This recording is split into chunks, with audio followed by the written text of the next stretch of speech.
Bonsoir à tous, Le Monde aujourd'hui, ravi de vous retrouver pour cette nouvelle édition de votre journal. On commence tout de suite par les titres. Umaro Sissoko Embalo, nouveau président en exercice de la CEDEAO. Le président de la Guinée-Bissau a été désigné ce week-end à l'issue d'un sommet de l'organisation qui s'est penché sur les transitions au Burkina Faso, en Guinée et au Mali. Au Mali, justement, la CEDEAO a levé les sanctions imposées au pays. Une décision saluée par les populations, nous dira notre correspondant à Bamako. Ce lundi est jour de fête nationale ici aux États-Unis. Nous irons à New York où, en prélude à cette célébration, une cérémonie spéciale de naturalisation s'est tenue le 1er juillet avec 40 immigrants issus de 22 pays. Pendant ce temps, la CAN féminine se poursuit au Maroc. Entrée en lice ce lundi des équipes du groupe C qui comprend le Nigeria, l'Afrique du Sud, le Botswana et le Burundi.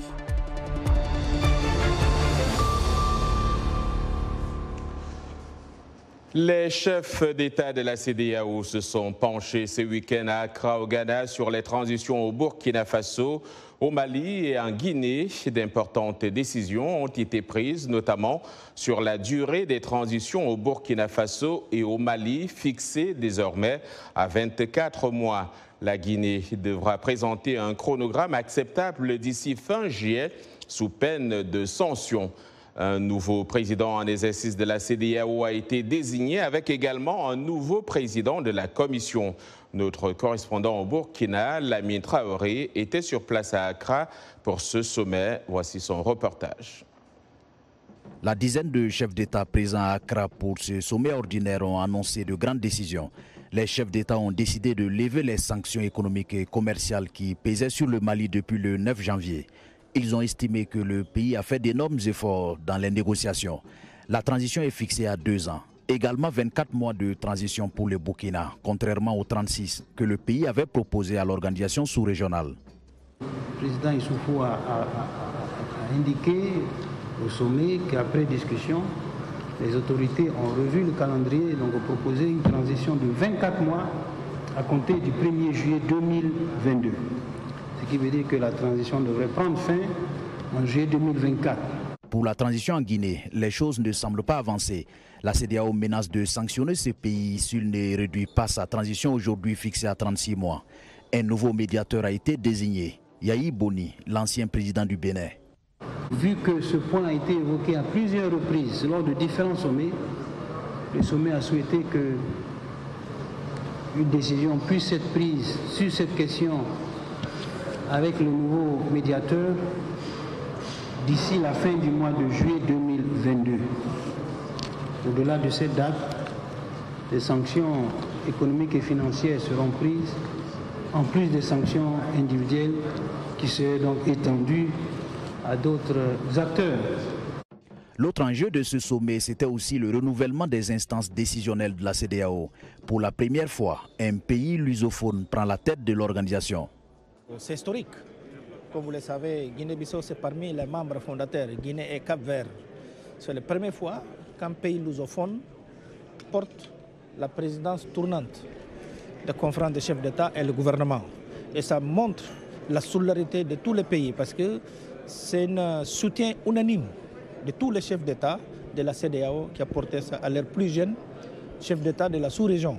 Donc ça montre que tout le monde est solidaire avec la Guinée-Bissau. Le diplomate gambien Oumar Aliou Touré a été désigné nouveau président de la commission de la CEDEAO. Le sommet des chefs d'État ici même à Accra est à présent terminé. Un sommet de décision. Comme avait annoncé les chefs d'État, et des décisions ont été rendues. Lamine Traoré pour VOA Afrique, Accra.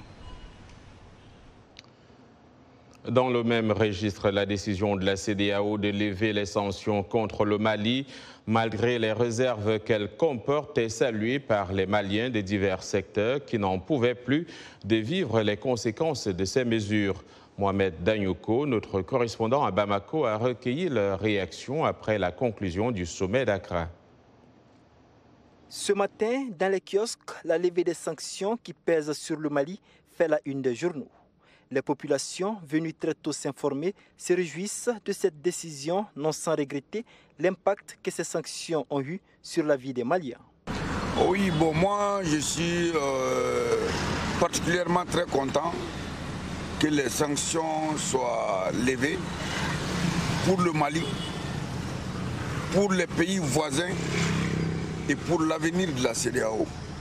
Parce qu'à mon avis, une organisation de telle envergure est créée pour aider les populations et non pour les sanctionner et les faire souffrir. Après la levée de ces sanctions financières et économiques, ainsi que l'ouverture des frontières, ils sont nombreux à demander aux autorités de s'attaquer aux réformes et aux questions électorales afin d'éviter au pays de nouvelles sanctions. Bon, franchement, la levée des sanctions, là, ça sera un coup de soulagement pour la population. Parce que réellement, les gens étaient fatigués. Alors, ce que nous demandons maintenant aux Maliens, c'est de s'entendre. De s'entendre et de se donner la main. Voilà, et d'aller avec les pays de la CEDEAO. Parce qu'un pays fermé au monde, difficilement va se développer. Pour les transitaires qui pourront désormais reprendre leur activité, c'est un ouf de soulagement. On était en chômage pendant combien de mois? On peut dire comme ça, en chômage. Parce que quand on prend Dakar, quand on prend la route de Côte d'Ivoire, presque tous nos importations viennent par là. Ça fait pendant combien de mois, presque nos conteneurs, nos véhicules sont bloqués à la frontière de Dakar.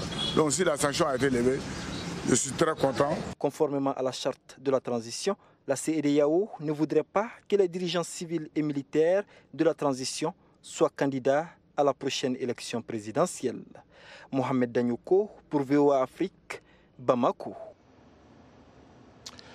Pas moins de 27 personnes ont été tuées au cours du week-end au Burkina Faso par des djihadistes présumés lors de 2 attaques distinctes dans le nord et le nord-ouest du pays.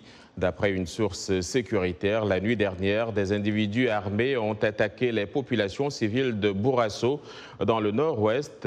Une quinzaine de personnes ont été tuées selon cette source sécuritaire, une vingtaine selon une source locale. Samedi, une autre attaque meurtrière a eu lieu à Namissigima dans le nord selon une autre source sécuritaire qui parle de 12 morts, dont 3 volontaires pour la défense de la patrie, des supplétifs civils qui combattent aux côtés de l'armée. Au Soudan, le général Abdel Fattah al-Burhan, qui dirige le pays depuis le putsch du 25 octobre, a annoncé lundi vouloir laisser place à un gouvernement civil au 5e jour des sittings, décidé à en finir avec le pouvoir militaire et sa répression sanglante. Des centaines de manifestants ont maintenu dimanche des sittings sur différentes places de Khartoum et de ses banlieues réclamant le départ du pouvoir instauré en octobre par le chef de l'armée. Le mouvement, qui s'était essoufflé depuis des mois, a semblé repartir jeudi, jour symbolique d'un autre coup d'État, celui d'Omar el-Béchir et de la révolution qui le renversera. Selon un syndicat de médecins pro-démocratie, 9 personnes ont été tuées durant les manifestations de la semaine dernière. L'on dénombre également des centaines de blessés et autant d'arrestations. La justice soudanaise a annoncé ouvrir une enquête sur ces événements. Vladimir Poutine a ordonné ce lundi à ses forces de poursuivre leur offensive dans l'est de l'Ukraine, après avoir conquis l'intégralité de la région de Lugansk. Ceci alors qu'une conférence sur la reconstruction de l'Ukraine se tient en Suisse. Cette conférence internationale a pour but de préparer la reconstruction du pays après la guerre. La Banque européenne d'investissement doit proposer la création d'un nouveau fonds pour l'Ukraine qui pourrait atteindre 100 milliards d'euros. S'exprimant par visioconférence, le président Volodymyr Zelensky a souligné que la reconstruction de l'Ukraine est la contribution la plus importante à la paix dans le monde. Mais sur le terrain, notamment dans l'Est, la situation est loin d'être favorable à Kiev. Les bombardements russes ont détruit des villes ukrainiennes, causant la défaillance des systèmes d'eau et d'égouts dans plusieurs localités et faisant craindre une flambée de choléra. L'ampleur de la menace n'est pas identifiée de façon précise pour le moment. Les scientifiques sont en désaccord quant à l'origine des souches de choléra susceptibles de provoquer une épidémie majeure et la présence effective de ces souches en Ukraine. Steve Baragona explique, récit Blanche Sanou. À Mariupol, comme dans d'autres villes ukrainiennes, les combats ont occasionné des pannes de systèmes d'eau et d'égouts. Nous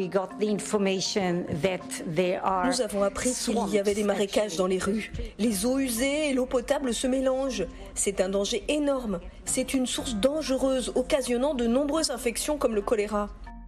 Le ministère britannique de la Défense a déclaré que les forces russes avaient du mal à fournir de l'eau potable et que Mariupol risquait une épidémie majeure de choléra. Leur travail quotidien consiste à détruire les espèces aquatiques avec leurs manœuvres dans l'océan. C'est ce qu'ils aiment faire. Les bactéries vivent sur de minuscules créatures appelées copépodes dans les océans, les lacs et les étangs. Et c'est boire de l'eau avec beaucoup de copépodes transportant beaucoup de bactéries qui déclenchent une épidémie de choléra.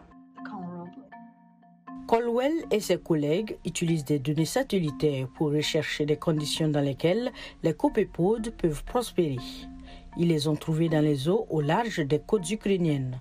C'est un problème sur la côte de Mariupol où les systèmes de traitement de l'eau et des égouts sont en panne. Mariupol a maintenant au cours des 2 dernières semaines montré un risque modéré moyen. Et s'il y a des précipitations, cela va entraîner un risque élevé de choléra. Le choléra a déjà frappé l'Ukraine. Il y a eu une épidémie à Mariupol en 2011 où 33 personnes sont tombées malades et 10 sont décédées. Mais les experts ne sont pas d'accord sur la gravité actuelle du risque. J'hésite à affirmer que ce risque est trop élevé. Outre le choléra, la rupture des infrastructures d'eau et d'égouts signifie que le risque de dysenterie, d'E. coli, de salmonelle et d'autres maladies est également élevé. Et ce ne serait pas la première zone de guerre à avoir une épidémie de choléra.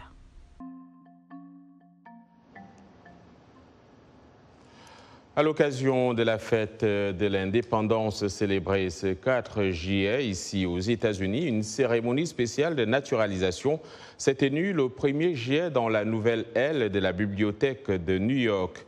40 immigrants issus de 22 pays ont prêté serment pour devenir des citoyens américains et défendre les valeurs des États-Unis.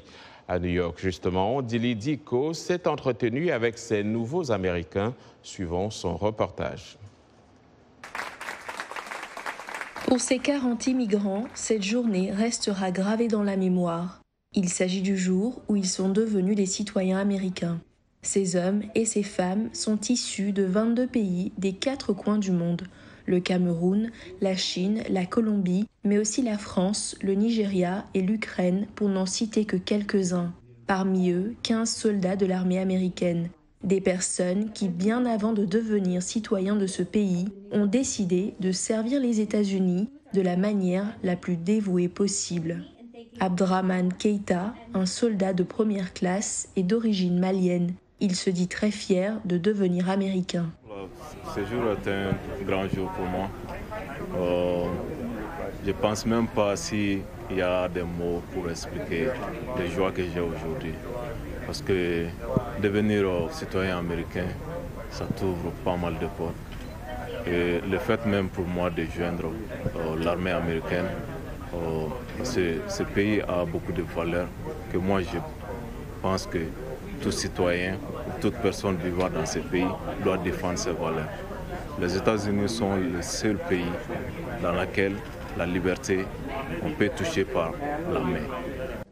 Quant à Romain Caboret, qui vient tout juste de prêter serment pour préserver les valeurs et les principes des États-Unis, il considère que bien avant ce jour, il s'est engagé à défendre le drapeau américain.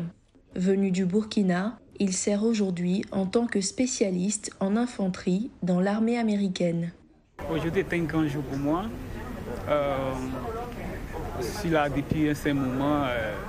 Déjà, je pense que j'étais déjà américain en juin déjà de l'armée.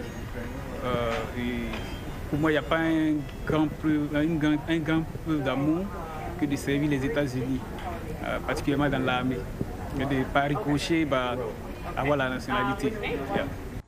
Kendrine Ellis est arrivée aux États-Unis de la Jamaïque il y a un peu plus de 10 ans. Son chemin vers la nationalité américaine n'a pas été facile. Sa détermination à poursuivre cet objectif la rend d'autant plus heureuse aujourd'hui. Je suis très contente. J'attends ce moment depuis si longtemps. J'ai eu des hauts et des bas, mais mon désir ardent de devenir américaine m'a poussée et je pense que maintenant c'est le bon moment pour cela. Donc je suis très heureuse. Je veux voter, mais comme je n'étais pas une citoyenne, je ne pouvais pas. Désormais, je peux voter. Pour Mami Hasegawa, une japonaise vivant en Amérique depuis 25 ans, cette cérémonie de naturalisation marque la date anniversaire de son arrivée aux États-Unis. Un signe pour elle que chaque chose arrive en son temps. Je vis ici depuis 25 ans et mon fils a grandi ici. Ce pays m'a donné tellement de possibilités. Vous savez, j'ai construit ma vie ici. Donc je pense qu'il est temps de devenir américaine ce 1er juillet, le jour où je suis venue du Japon. Pour toutes ces personnes devenues citoyens américains en cette occasion spéciale de la fête de l'indépendance, cette journée restera inoubliable.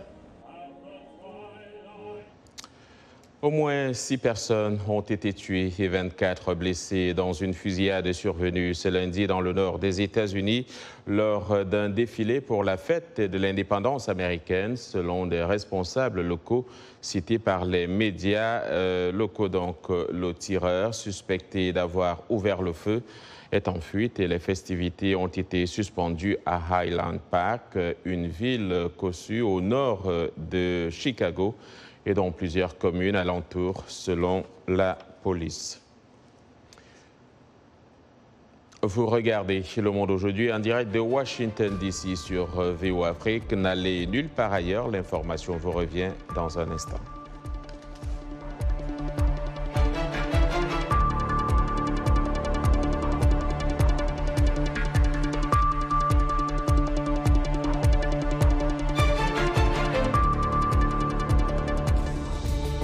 Washington Forum, le rendez-vous hebdomadaire de VOA Afrique à ne pas manquer. Chaque semaine, nous sommes ensemble pour 30 minutes pour décortiquer les grands sujets qui font l'actualité. Avec nos analystes et nos reporters, nous allons au fond des choses. Politique, économie, société, culture. Nous posons le débat et nos analystes sont là pour apporter l'éclairage.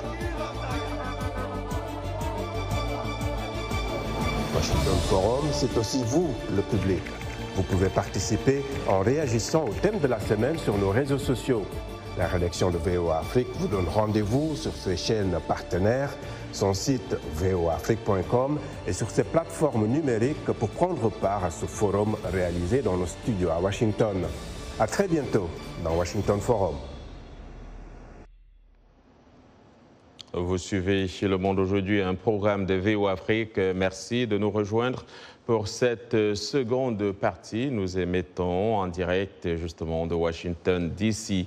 C'est lundi, plein feu donc sur la technologie. Le déploiement par Elon Musk de milliers de terminaux Internet par satellite Starlink en Ukraine a été une aide majeure pour le pays dans sa lutte contre la Russie. Davantage dans ce récit d'Arzouma Compaoré. Les terminaux Internet par satellite Starlink constituent un outil de secours utile lorsque les réseaux Internet de l'Ukraine tombent en panne. Fabriqués par SpaceX, la société d'Elon Musk, ces liaisons portables vers Internet ont été expédiées en Ukraine par milliers. Elles ont été utilisées pour coordonner les tirs d'artillerie et faire fonctionner les drones, mais aussi pour permettre les appels Zoom depuis les zones reculées du pays. Les premiers terminaux Starlink ont été activés en Ukraine le 26 février, 2 jours seulement après le début de la guerre. Selon le vice-premier ministre ukrainien Mikhailo Fedorov, rien qu'à Tchernihiv, plus de 10 km de communication par câble ont été détruits à cause de la guerre. Le fournisseur local a réussi à rétablir l'accès à Internet avec un seul terminal Starlink. Aujourd'hui, plus de 14 000 terminaux Starlink fonctionnent dans toute l'Ukraine, selon Todd Humphreys, un chercheur de l'Université du Texas qui a travaillé avec SpaceX. Depuis le début de la guerre, la Russie a montré un vif intérêt pour la perturbation des lignes de communication. Ils ont commencé la guerre par une attaque de piratage sur les terminaux Viasat à travers l'Ukraine. Et en fait, leur attaque a affecté les terminaux Viasat à travers l'Europe. Les pirates russes ont également tenté d'attaquer les terminaux Starlink, selon une déclaration de Musk en mai. Mais les attaques n'ont pas abouti.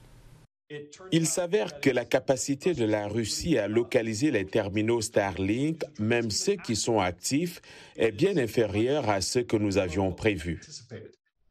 Les terminaux Starlink ont également des applications civiles. Les Ukrainiens utilisent Starlink pour une connexion Wi-Fi de base. Selon Politico, le président ukrainien Volodymyr Zelensky utilise également Starlink pour publier des informations vitales en ligne et parler à des dirigeants du monde entier via Zoom, notamment le président français Emmanuel Macron et le président américain Joe Biden. Les Ukrainiens utilisent également Starlink pour publier des photos et des vidéos de ce qui se passe dans le pays, contrant ainsi les affirmations de la propagande russe. La communication en ce moment est très utile. Elle permet aux gens de comprendre ce qui est vrai. Le gouvernement américain soutient la fourniture de terminaux Starlink à l'Ukraine. L'Agence américaine pour le développement international a travaillé avec SpaceX pour transporter environ 5000 terminaux Starlink en Ukraine.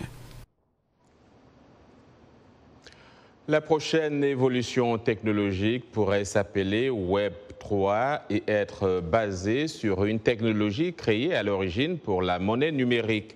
Ses supporters promeuvent leur vision d'un Internet décentralisé et libéré des géants tels que Facebook et Google.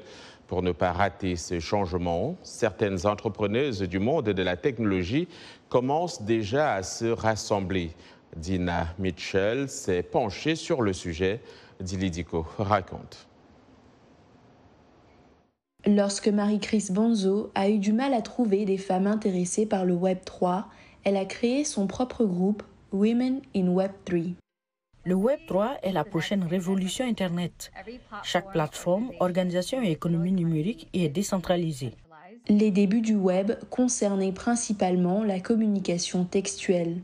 Le Web 2.0 a donné lieu au commerce électronique et aux réseaux sociaux.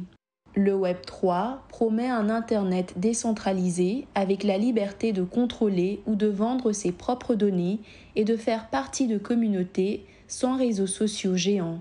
Il attire des femmes entrepreneurs, des leaders et des technologues qui disent que le Web 3 offre un nouveau départ à l'industrie technologique dominée par les hommes. Il y a beaucoup d'opportunités autour de la finance, des affaires, de la communauté, du réseautage qui sont tout simplement négligées. Alex Kavoulakos est cofondatrice de Meta Angels, une communauté de membres NFT Non-Fungible Tokens. Les membres potentiels se joignent en achetant un actif numérique, un jeton non fongible, non interchangeable, une sorte d'œuvre d'art créée à l'aide de la technologie blockchain. Chaque fois qu'un abonnement NFT est vendu, un pourcentage de la vente revient automatiquement à l'artiste et aux Meta Angels.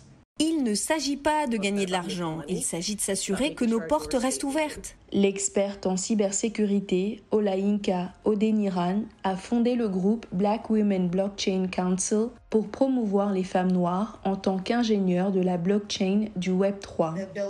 Il y a la capacité de créer de la transparence et donc de la responsabilité. J'ai vraiment vu le Web 3 comme un moyen d'aider ma communauté à acquérir l'indépendance financière. Alors que le potentiel du Web 3 reste à être prouvé, ces femmes se réunissent désormais pour voir comment elles peuvent en faire partie. On ne quitte pas les femmes, parlons football au féminin. La Coupe d'Afrique des Nations féminines de football se poursuit au Maroc où la cérémonie d'ouverture s'est déroulée le samedi 2 juillet en présence de plusieurs personnalités politiques et du monde sportif. Ce championnat est un défi pour les tenants du titre, le Nigeria, qui cherche un nouveau sacre. Son parcours commence ce lundi dans le groupe C qui comprend aussi l'Afrique du Sud, le Botswana et le Burundi. Un match d'ouverture, le pays organisateur s'est retrouvé face au Burkina Faso, comme nous le dit notre correspondant Emmanuel Mouadji-Dibaye. Le premier match de cette troisième journée de la CAN féminine a opposé le Nigeria à l'Afrique du Sud au stade Moulay Hassan de Rabat. Et dès 21h, heure de Rabat, GMT+1, le Burundi et le Botswana entreront en jeu.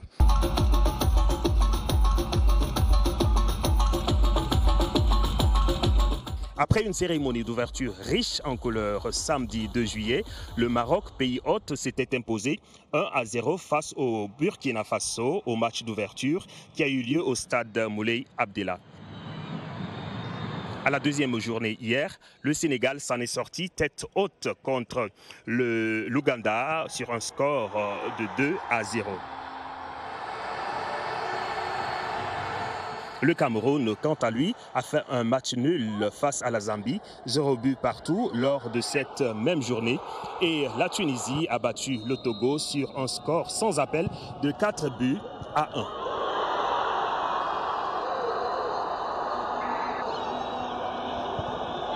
Au programme demain, le Burkina Faso sera face au Sénégal et le Maroc, pays organisateur, face à l'Ouganda. Emmanuel Mouadji-Dibaye pour VOA Afrique, Casablanca, Rabat, Maroc. Merci Emmanuel. Et avant de refermer ce journal, ces images des Américains qui célèbrent, on le disait, leur fête nationale ce 4 juillet. 246e anniversaire de la déclaration d'indépendance et de la fin de la domination anglaise. Beaucoup prennent part à des barbecues, défilés et feux d'artifice sur fond de polarisation de la vie politique. Ce lundi, des millions d'Américains retrouvent leurs proches autour de grillades pour célébrer cet événement. D'autres assistent à des matchs de baseball en agitant des drapeaux rouges, blancs et bleus. Des feux d'artifice sont prévus ce soir dans de nombreux cas pour la première fois en 3 ans à cause du Covid-19. De New York à Seattle, de Chicago à Dallas, en passant par Washington, D.C., ces festivités illumineront le ciel nocturne. Certains nouveaux habitants prêteront serment, on l'a vu dans de reportages, dans des citoyennetés, se qualifiant ici pour voter pour la première fois lors des prochaines élections de mi-mandat. La fête nationale américaine a lieu cette année à un moment où les États-Unis sont bouleversés par les audiences sur l'insurrection du 6 janvier. Le pays est également submergé par les décisions de la Haute Cour sur l'avortement et les armes à feu.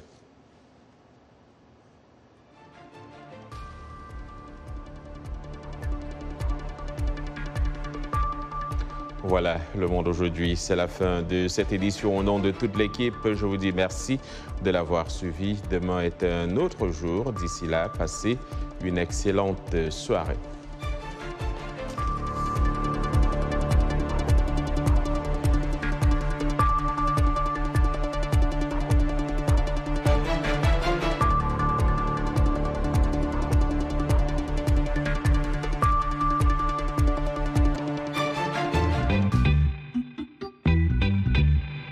Salut Jenny. Salut Roger. Dans Vous et Nous, on parle de sujets qui vous parlent. Dans Vous et Nous, Africains et Américains se racontent et se rencontrent. Les dernières tendances mode, mais aussi les gadgets indispensables. Les avancées technologiques, l'entrepreneuriat de jeunes, un pont entre l'Afrique et le Nouveau Monde pour diffuser nos cultures. Et les bons petits plats. Yum yum, une bonne ambiance avec nos invités. L'émission explore les réussites, les ambitions et les aspirations africaines. Elle montre une Amérique loin des clichés à taille humaine. Vous et nous. C'est vous. C'est nous. C'est vous et nous.